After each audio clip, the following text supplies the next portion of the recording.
Subscribe now.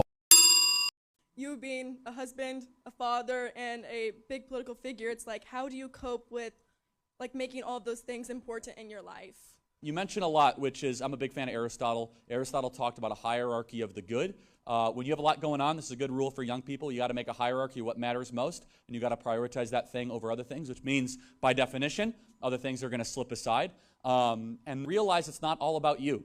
And this is one of the great, I hate the self-love movement. I hate the self-esteem movement. It's done so much damage. I think it's one of the great, philosophical carcinogens in our society in so many different ways. I saw this sign the other day. They said, it's your imperfections that make you perfect.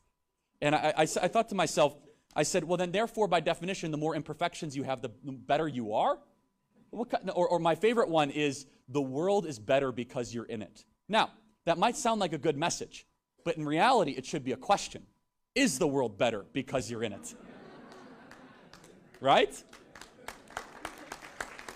It should, and so it should be a question. Has the world become a better place because of you?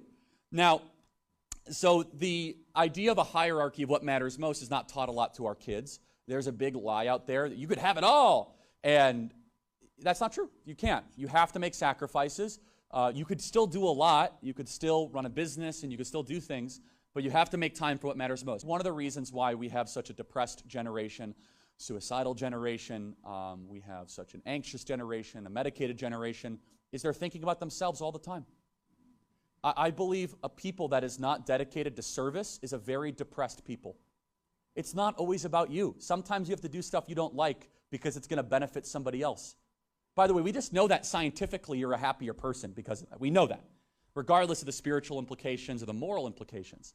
And so we have an entire generation that's always asked, like, how do you feel? How do you feel about that? It's actually quite irrelevant. It matters more about what you're doing. And here's a thought-provoking thing for you. Generally, what you do should dictate how you feel, not how you feel with what you do. That's a good general rule to tell a young person.